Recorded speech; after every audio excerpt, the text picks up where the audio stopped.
Bonjour à toutes et à tous. Je vous souhaite la bienvenue derrière mon armoire. Alors en fait, j'avais commencé une chaîne YouTube tout d'abord, donc Yuki Fantasy, où j'ai mis fin parce que j'étais pas prêt psychologiquement encore pour faire ça.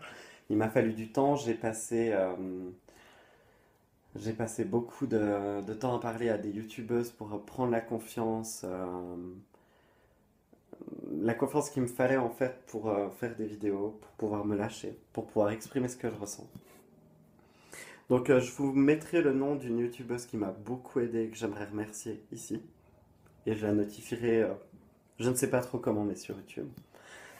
Donc, avant de commencer cette vidéo, j'aimerais préciser qu'en fait, tous les commentaires, PD, enculé, va te pendre, suicide-toi, etc., je m'en contrefous.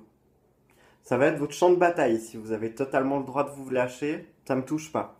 J'attends des réponses de gens productifs. D'ailleurs, je laisserai une adresse email où vous pourriez m'écrire, etc. Alors en fait, cette vidéo, déjà, elle va parler d'harcèlement à l'école.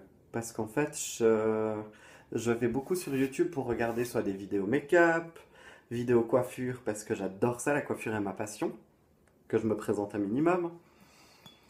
Et je savais pas trop comment commencer une première vidéo YouTube, par rapport à quoi.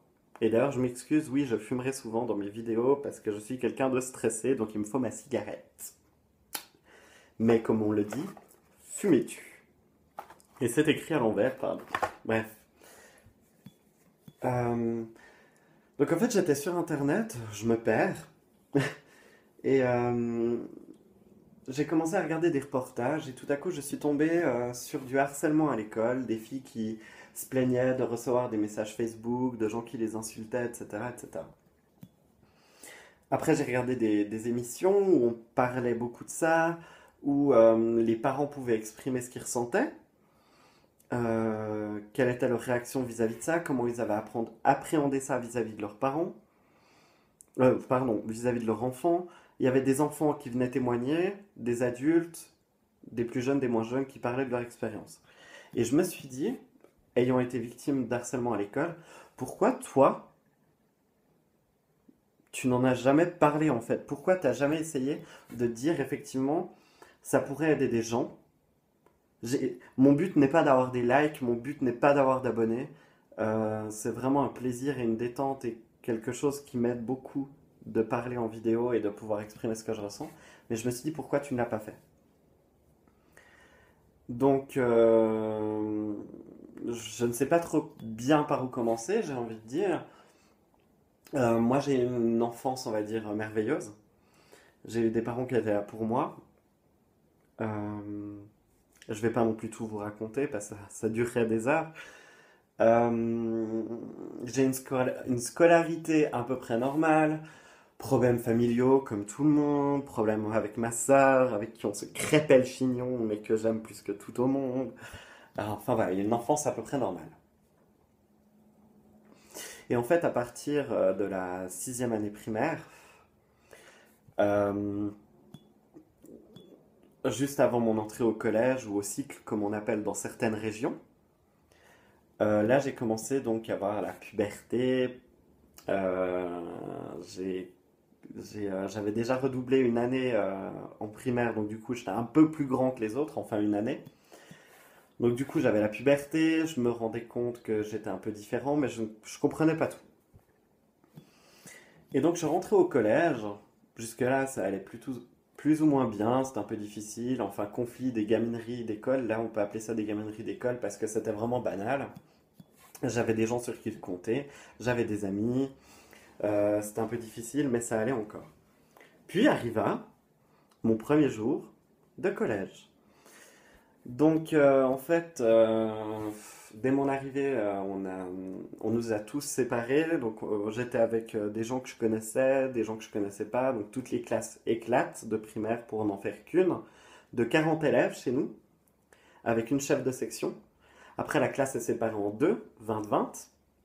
Puis après, on est séparés par les branches. Donc, je suis tombé avec des gens que je connaissais, d'autres pas. Et puis l'année s'est déroulée, j'étais pas trop travailleur, on va dire, je vais pas me voilà, vous aurez compris, mais J'avais pas les meilleures notes du monde, mais j'avais les capacités, mais j'avais pas envie de les employer. Et puis en fait, un jour, j'étais sur Internet, je me cherchais intérieurement. J'ai découvert un garçon sur Internet que je ne nommerai pas, d'ailleurs, je citais pas de nom ni où j'étais à l'école, etc. Et j'étais tombé amoureux. Je me suis rendu compte que j'étais légèrement plus attiré par les hommes que par les femmes. J'ai eu des expériences avec des femmes qui m'ont absolument fait aucun effet. Je vais pas vous faire un dessin. Et, euh, je gardais ça pour moi. Donc jusque-là, vu que j'étais un peu efféminé, j'avais un caractère assez excentrique, tout en étant renfermé, j'étais un peu paradoxal. Mes surnoms c'était Tapette, c'était PD, c'était Enculé, c'était PD, c'était PD, c'était Tapette, c'était hurler mon nom dans les couloirs pour que tout. Parce qu'on était 700 élèves dans le collège, les 700 élèves entendent bien que j'étais là, donc je suis devenu déjà la proie de beaucoup de monde. Et après, en fait, je me suis confié un jour, que je pourrais le décrire, j'étais en sciences, où je me suis confié à une amie que je connaissais depuis pas la- ouais, mes écoles primaires. Et je faisais pas énormément confiance, j'avais pas un feeling extraordinaire, mais je trouvais que c'était quelqu'un d'imposant, qui imposait le respect. Donc je me suis dit, c'est pas une personne comme ça qui va te trahir et aller tout simplement divulguer cette information. Parce que surtout qu'elle avait aussi des problèmes, pardon, elle se faisait insulter, elle n'était pas vraiment aimée, elle n'était pas, on va dire, dans les élèves populaires. Et du coup, voilà. Je lui ai avoué que j'étais homosexuel, que j'étais tombé amoureux d'un garçon avec qui je chattais. Je vous laisse deviner la suite. En l'espace de 12 ou 24 heures, mon ami est venu me dire: Oh, je l'ai dit à deux trois personnes, t'inquiète pas, personne ne le saura. Le lendemain, je suis arrivé au collège, donc je pense que les 720 élèves étaient au courant. Donc j'étais là, ouh, vive les amis. Et puis là, c'est là que ça a commencé. Puis en plus, c'était quand j'ai avoué ça, c'était vraiment au tout début de ma septième année, de ma première du cycle.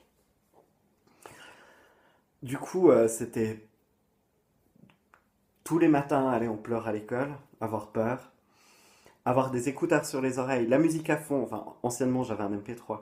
La musique à fond pour, euh, pour pas entendre qu'on m'insulte, parce qu'on m'insultait, on me posait des questions constructives en me disant tu es homosexuel, pourquoi et tout.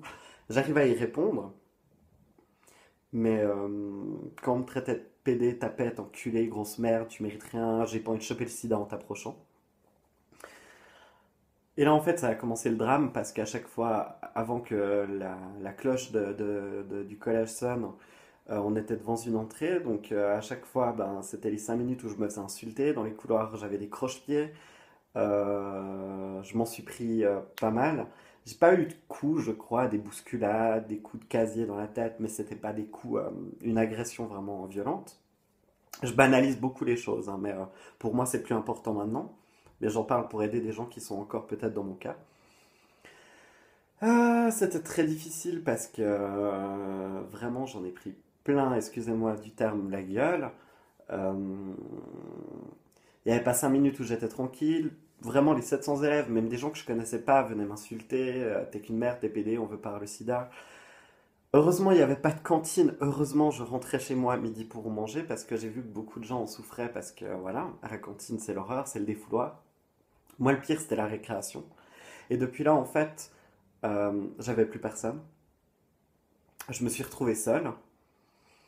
Les 15 minutes de récréation, j'étais assis sur un banc tout seul à écouter ma musique, à regarder les gens passer, et à m'imaginer une vie où j'aurais été hétéro et puis où ça serait mieux passé, où j'aurais eu des gens autour de moi pour m'aider à aller mieux. Et c'est pas arrivé. Ma foi, voilà, on ne choisit pas comment on est. Et ça a été de plus en plus dur, ça a été j'avais pas vraiment une minute de répit. Pour pas banaliser non plus trop la chose, j'avais pas une minute de répit. En entrant de l'école, on m'insultait. Au cours, on me disait sale PD. Quand on a une professeure, je me rappelle bien, je vais pas citer le nom, hein, ma professeure d'allemand qui nous regardait, qui n'était pas sourde ni vieille, et que j'aimais beaucoup pourtant. On me traitait de sale pédé, sale merde, on te tuera à la sortie, on va te tuer, on va te détruire. Et que je vois ma prof en fait qui me fixe, vraiment, comme je vous fixe là, et qui fait juste, et qui continue ses copies. Là, j'étais désemparé, je savais plus quoi faire. Je me suis dit non, là. Ça a été le déclic que je me suis dit, c'est foutu. Il s'est passé qu'on a eu des vacances, je sais plus lesquelles c'était, les vacances d'été, où tout s'est bien passé, où j'avais des amis, où je sortais, j'avais 14 ans, hein, donc j'étais jeune, donc j'ai fait, euh, j'ai fait mes expériences, j'essayais de fumer, j'essayais de boire, enfin toutes les choses débiles que font les jeunes. Et puis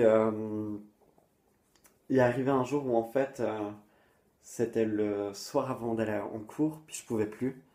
Mes parents se gueulaient toujours dessus. Moi, j'avais des conflits énormes avec ma mère parce qu'en fait, mon père, j'ai pas eu un lien très proche avant tout ça. J'avais vraiment un lien amical, presque moins. Et j'en ai beaucoup souffert. Et, et donc, avec ma mère, c'était compliqué parce que je respectais pas les heures de rentrée. J'avais des amis quand même dans mon quartier avec qui je m'entendais. Donc, c'était les seuls moments où je pouvais profiter et j'étais plus ou moins libre. Et puis donc, il est arrivé le jour où ma mère m'a crié dessus, où je me remettais en question, où tout a basculé. Donc, je me suis retrouvé à me coucher tranquillement sur mon canapé devant une émission, prendre du pain, du Nutella, aller chercher des médicaments qui étaient à ma mère. Je précise vraiment. Les médicaments étaient au-dessus des toilettes dans une pharmacie. Et depuis tout petit, on n'avait pas le droit d'y toucher. Et moi, j'avais une phobie des médicaments, encore maintenant. Donc, c'était vraiment que j'étais dans un état second. Donc, j'ai pris des décontractants musculaires. Excusez-moi, je ne trouvais pas le nom. Et je me suis amusé en fait à les planter dans ma tartine de Nutella. Vous avez le droit de rire, mais moi je m'en suis rendu compte que beaucoup de temps après. Et en fait, je mangeais ça et je buvais un verre de lait à côté. Et je me suis pas rendu compte de l'acte que je faisais en moi-même. Mais inconsciemment, la seule chose que j'avais envie, c'était de disparaître. C'était pas de faire un appel au secours, c'était pas de venir me plaindre. C'était vraiment d'en parler à personne et de disparaître et de plus entendre rien du tout. D'ailleurs, je disais souvent à ma mère, j'aimerais bien être tout le temps à la maison, regarder les jours passer et ne plus rien entendre. Donc, j'ai fait ma tentative de suicide. Ma mère s'en est pas rendue compte, malheureusement. Euh, Pendant toute la journée, j'étais très lucide. Je suis quelqu'un qui essaie toujours de combattre, et puis intérieurement, en tout cas moi-même, de me combattre. Donc, du coup, ça s'est pas remarqué jusqu'à je ne sais pas quelle heure. Elle m'a retrouvé le soir inconscient dans mon lit. Euh, Tous mes muscles étaient relâchés. Donc, comme si j'étais sur le point de mourir, j'arrivais plus à bouger la mâchoire. Genre, je parlais, j'arrivais plus. Euh, je m'étais uriné dessus parce que les muscles de la vessie ne marchaient plus. J'arrivais plus à bouger. Ma mère essayait de m'asseoir dans le lit, je retombais. Elle essayait de me tenir la tête, je tombais. Je voulais pas expliquer pourquoi, etc. Et pendant cette période d'inconscient, des gens y ont cru, des gens n'y ont pas cru, mais ça, je le défendrai toujours. Dans l'état où j'étais, je me rappelle de pas grand-chose. C'est vraiment ma mère et mon père qui m'ont raconté petit à petit après, avec les années, avec le recul, avec euh, le temps qui a passé, parce qu'on pouvait pas en parler comme ça non plus, pas dire sur le moment, tiens, t'as fait ça. J'ai pris mon téléphone en fait, et j'ai écrit des messages à beaucoup de gens qui m'agressaient, qui étaient soit dit en passant des amis avant, à qui je m'entendais très bien. C'est de ta faute, de ta faute, de ta faute et de ta faute si je fais ce geste. Ou si je me suicide, je sais plus ce que j'avais écrit. Et, euh, et donc, j'ai fait ma tentative de suicide. Je me suis retrouvé à l'hôpital. Enfin, je me suis retrouvé. Je me rappelle pas. J'ai émergé au bout de 2 jours. J'ai que des flashs, les ambulanciers qui me gueulaient dessus. Tiens-toi droit! Parce que j'arrivais pas à tenir droit à cause des médicaments, etc. Puis je suis arrivé à, on va dire, ouais, 48 heures après, j'ai commencé à émerger des médicaments, etc. Et là, je me suis retrouvé face à ma mère qui pleurait, face à ma grand-mère qui pleurait, mon grand-père, enfin toute la famille. ma soeur qui vivait en Espagne, qui pleurait au téléphone avec ma mère parce qu'elle comprenait pas, puis elle pouvait pas être là pour moi. Euh, Ça a été terrible. Et donc, moi, je me rendais pas compte du geste que j'avais fait, donc jusque-là, voilà. Donc après, en fait, à l'hôpital, on vous fournit, quand vous faites une tentative de suicide, un psy d'office comme un avocat. Surtout quand vous êtes mineur, parce que moi j'étais mineur, j'avais 14 ans. D'ailleurs, je me rends pas compte qu'à 14 ans, on puisse faire ça. Et bref, je reviendrai là après là-dessus. Je me perds. Et donc, on m'a fourni donc un psy qui est venu d'emblée, qui a demandé à ma mère de sortir et qui m'a dit écoutez, vous avez fait ça, pas de souci. Mais là, on est. Donc, c'était juste le jour avant la rentrée, donc je pense dimanche. Le temps que j'émerge, il était lundi, mardi, après, quelque chose comme ça. Ils m'ont dit écoutez, bah, mercredi, il faudra retourner au collège, hein. C'est comme ça. Donc, moi, j'ai tout de suite demandé qu'on fasse rentrer ma mère dans la chambre. Le psy m'a demandé pourquoi. J'ai dit je parlerai plus en sa présence. Vous n'avez pas à me dire ça à mon âge. Je suis mineur. Ma mère est arrivée. Elle a tout de suite compris que quand le psy a dit retourner à l'école, on est très proche avec ma mère, donc elle a tout de suite compris que je pouvais pas. Et j'ai regardé devant le psy et je lui ai dit, ça c'est des mots, si elle regardera cette vidéo ou si elle m'en parle encore maintenant, elle a les larmes aux yeux. Je lui ai dit, écoute maman, d'accord, je vais à l'école mercredi, mais cache les médicaments, cache les couteaux, cache les ceintures, cache mes habits, cache tout. Mets-moi dans une pièce enfermée, parce que je ferai tout pour refaire mon geste. Je sais pas pourquoi je suis encore là, je me suis raté. Et bah, j'avais aucun espoir. Suite à ça, donc le psy s'est quand même dit ah tiens, on va le prendre au sérieux en fait. On va quand même essayer de voir qu'est-ce qui cloche. Donc ils m'ont laissé une semaine à l'hôpital. Heureusement, là j'ai vu les gens sur qui je pouvais tenir. Là je vais les nommer. Margot, ma meilleure amie. Célestin, un de mes meilleurs amis d'enfance. Morgane, une fille que j'adorais, qui m'appelait tous les soirs, qui me fournissait en cigarettes parce que j'avais pas le droit de fumer à l'hôpital. Au bout de 2 3 jours, ils m'ouvraient en fait les fenêtres parce qu'ils avaient peur que je me jette en bas la fenêtre, alors que j'étais dans un endroit où j'étais juste bien. Bref, bienvenue à l'hôpital. Euh, Donc j'allais me fumer des cigarettes, tous les soirs je les appelais, c'était dur, ils venaient me voir, c'était très compliqué. C'est là que je voulais en venir aussi. Les messages que j'ai envoyés aux personnes où je disais je vais faire une connerie, je vais me suicider, il n'y a personne qui a réagi. Dans le fond, il n'y a personne qui a réagi. Il n'y a personne qui a essayé d'appeler mes parents.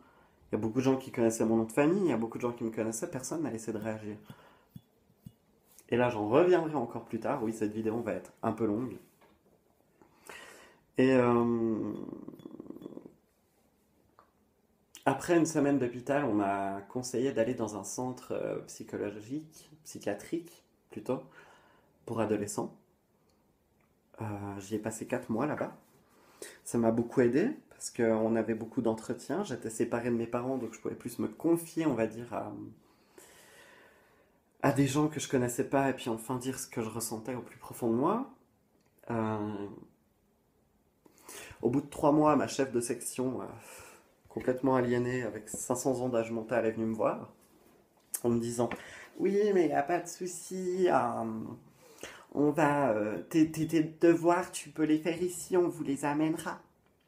Et puis, j'ai fait une sensibilisation aux élèves en leur disant que tu avais fait une tentative de suicide. Ils m'ont dit qu'ils comprenaient pas, mais comment dire, pas qu'ils comprenaient pas, j'exagère dans mon imitation. En fait, qui comprenaient, qu'ils acceptaient mon geste, mais qui comprenaient pas en fait que ça a été autant loin. Ils pensaient pas que ça arriverait au fait que je voulais atteindre à ma vie. Et donc là, j'étais positif. Je me suis dit, waouh, je vais retourner en classe, on va peut-être essayer de m'accepter, on va au moins me foutre la paix. C'est la seule chose que je demandais, même être tout seul pendant mes 3 ans de collège. C'est la seule chose que je demandais. Donc j'ai fini mes 4 mois psychiatriques, tout allait bien dans le meilleur des mondes, je suis resté plusieurs semaines encore chez moi, je me suis fait des amis, tout allait très bien. Et là en fait je suis retourné en cours. Et Premier jour avant, non, une semaine avant de retourner en cours, on m'a fait une médiation avec une personne spécialement qui m'insultait tout le temps. Parce que moi, j'avais pas envie de retourner sans explication. Donc il y avait médiateur, ma prof de section, moi et la personne en question qui m'insultait. Donc on a commencé à parler, à dire ce qu'on ressentait l'un et l'autre, etc. La personne en face qui m'insultait faisait sa victime en disant oui, mais vous savez, depuis cet incident, je me sens mal, je culpabilise, je suis devenu sourd d'une oreille, je sais pas quoi. Alors ça, c'était vraiment des conneries que ça soit de ma faute parce que il a eu des problèmes, j'y souhaitais pas. Mais mon ami, excuse-moi, mais c'est le karma. Quand on fait des conneries, on les assume, la roue elle tourne, comme dit bien le proverbe. Soit dit en passant, je ne souhaite pas le malheur des gens, loin de là. Je suis passé à autre chose. Euh, Et puis je me suis dit, je vais retourner en cours, puis ça va être merveilleux. Donc, je suis retourné en cours, c'est bien allé pendant une semaine. Pendant une semaine, c'était génial. J'avais pas d'amis, j'avais personne. Toujours l'isolé de la classe, le pauvre paumé. Mais en attendant, on me foutait enfin la paix. Et au bout d'une semaine, en fait, c'est les grands qui se sont attaqués à moi les dernières années, parce que bien sûr, nous, on était plus jeunes, donc il fallait se défouler sur notre visage, pour pas employer un autre mot. Donc on m'appelait Dafalgan, tentative de suicide, on me disait on va choper le sida si on l'approche. C'était un calvaire.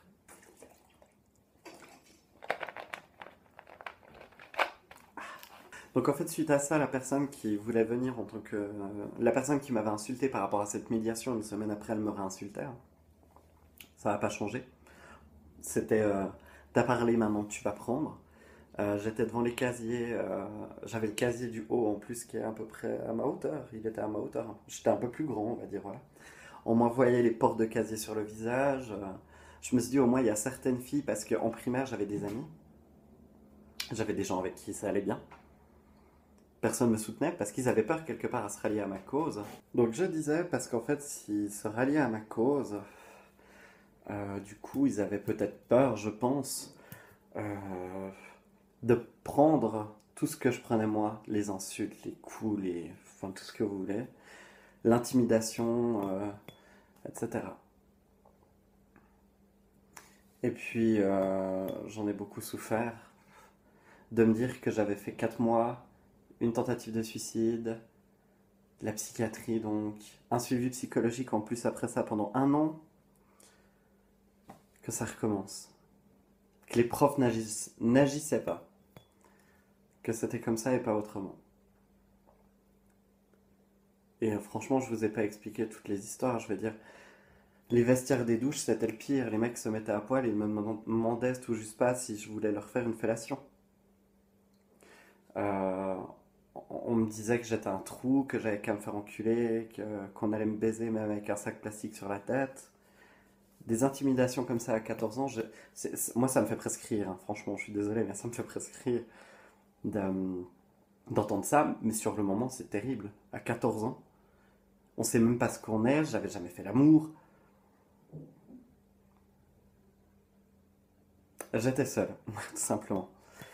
Et puis, heureusement, en fait, j'avais redoublé une de mes années en primaire, ce qui fait que j'ai pu finir en deuxième année, ou en huitième année donc, et pas terminer. J'ai cherché le premier travail que je trouvais, n'importe lequel, pour pas rester dans un centre ou un établissement scolaire. Du coup, j'ai fait boulanger-pâtissier, etc.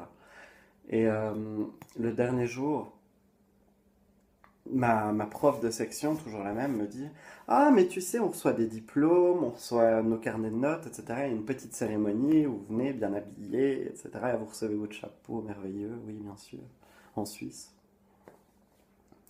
Fais, est-ce que tu veux y participer? Alors non, puisque en plus, où est-ce que j'étais? Quand j'ai redoublé en primaire, toutes les classes qui étaient avant, donc où j'étais avant de redoubler, c'était déjà des classes qui m'insultaient, qui m'intimidaient, etc. C'est devenu pire avec les autres, mais je me disais, retournerai dedans, pourquoi? Et puis, Ce que je regrette maintenant, c'est que je me suis dit, j'aurais eu quelqu'un, j'aurais eu un ami, j'aurais eu quelqu'un qui m'aurait soutenu. Je me serais battu jusqu'au bout à aller avec. Mais il n'y avait personne dans mon cas où personne ne voulait se rallier à moi. Et ça, j'en ai souffert. Donc toute cette explication pour vous dire que maintenant, ben, je suis agoraphobe. Je ne sors pas de chez moi. Euh, J'arrive à faire confiance à des gens au bout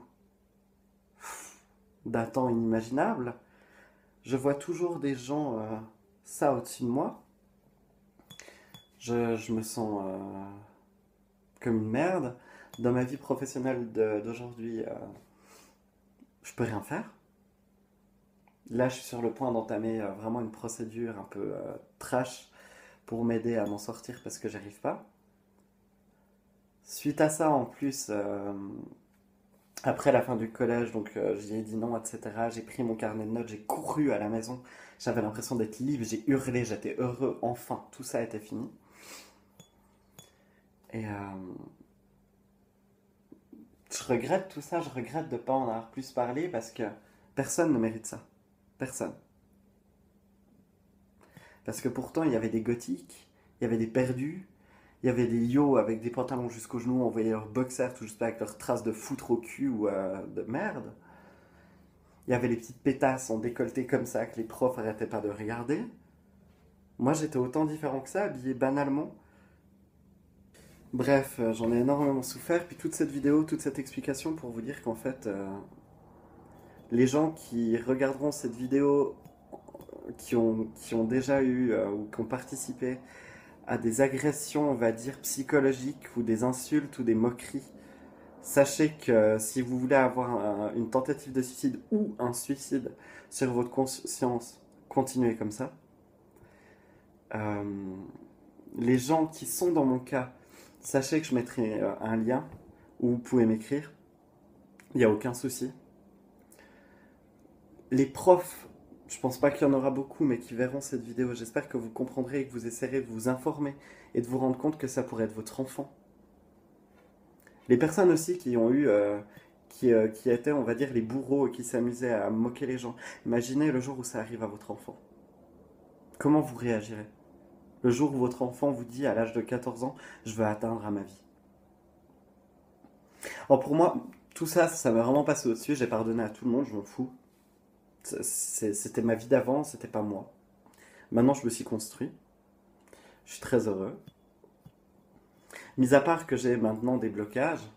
En plus, suite à ça, ben, du coup, je me suis fait encore agresser par un espèce de vieux skinhead qui savait simplement que j'étais gay, donc je me suis pris un coup à la tempe, des coups de pied, etc. Heureusement pour moi, j'ai été vengé par d'autres personnes qui se sont fait frapper par lui, en fait. Ils sont arrivés avec des battes de baseball, ils lui ont pété les deux jambes, donc du coup, j'ai pas porté plainte, je me suis dit, ça lui servira de leçon.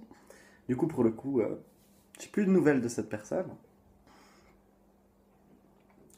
Mais tout ça pour vous dire que ça détruit.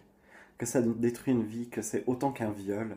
Je vais pas comparer les choses parce que je sais que j'aurai des messages, tu n'as pas le droit de comparer ceci et cela. Ça a détruit ma vie. Et je sais que j'en ai encore pour 10 ans en tout cas d'aide psychologique pour pouvoir m'en sortir et me sentir bien dans ma peau. Je sais qu'à chaque fois que je sors de cet appartement, je me sens mal. Chaque personne qui me regarde, même si c'est pour me dire que je suis beau ou sourire, je me sens mal, je me sens agressé, je me sens... Voilà. Et pour toutes les personnes qui vivent encore ça ou qui sont dans le cas que j'ai été, parlez-en. Parlez-en le plus possible, s'il vous plaît, à votre famille, à vos amis, à tout le temps, tout le temps, tout le temps, histoire qu'ils vous prennent au sérieux. Et s'il vous plaît, les parents, essayez de prendre au sérieux vos enfants. Même à 14 ans, même à 12 ans, j'ai vu une fille dernièrement qui s'est tiré une balle au fusil de chasse à 12 ans. Il faut prendre au sérieux les enfants, c'est pas des objets qu'il faut attendre qu'ils deviennent adultes pour se rendre compte qu'effectivement ils ont des problèmes, non. Et je crois que le pire des mondes, c'est les enfants. C'est les collèges, les universités, je sais pas, j'y suis pas allé, mais je pense que ça doit être autant le bordel. Peut-être moins, parce que les gens se connaissent moins, autant que dans une grande ville, tout le monde se préoccupe un peu de sa vie. Mais parlez-en, battez-vous. Parce que moi, je regrette encore de ne pas être allé au tribunal. Et j'attends franchement qu'un jour je me refasse agresser comme je me suis fait agresser. Et là, franchement, quitte à en perdre des milliers de francs, oui, parce qu'en Suisse, c'est les francs, j'irai jusqu'au bout. La personne, je la détruirai comme on m'a détruit. J'espère pas pour elle, parce que... Voilà, mais... Battez-vous. Vous n'êtes pas tout seul. Et sachez que c'est pas à vous d'avoir honte. C'est à ces petits imbéciles. Moi, je leur en veux pas parce que c'est des enfants. Et puis, c'est l'éducation qu'ils ont eue. Et puis, ils suivent parce qu'ils ont envie d'être populaires. Mais sachez que des gens comme ça, ils sont plus mal dans leur peau que vous. Puis tout ça pour vous donner un peu de courage. Sachez que quand même la vie est merveilleuse. Profitez simplement d'aller dehors, de regarder le ciel. Profitez simplement des gens que vous aimez. Dites-leur avant qu'ils partent, avant qu'il puisse arriver n'importe quoi. Faites-le savoir, vivez le présent. Puis sur ça, je vous retrouverai prochainement pour des idées vidéo maquillage, parce que là, je ne suis absolument pas maquillé, ni rasé, ni rien du tout. Je suis l'homme de Néandertal. Mais je vais vous retrouver pour continuer cette étape avec vous, parce que j'en ai besoin et ça m'aide beaucoup. Je vous remercie d'avoir regardé cette vidéo. Si vous avez envie de la partager, vous la partagez. Mettez des j'aime, mettez un... Vous pouvez mettre des pouces rouges. Mais ce que j'aimerais, c'est m'expliquer qu'est-ce que vous avez ressenti, qu'est-ce que vous trouvez injuste dans ce que je dis, peut-être trop violent, etc. Tant que c'est des remarques constructives sans insultes, je suis là. Les insultes, le reste, comme on le dit, je m'en contrefous. En tout cas, je vous souhaite que le meilleur du monde, vivez votre vie à fond et profitez. Sur ce, je vais vous retrouver bientôt pour une petite vidéo coiffure où j'ai déjà plein d'idées à vous donner et d'astuces. Puis je vous souhaite le meilleur du monde. Merci d'avoir regardé cette vidéo. À bientôt.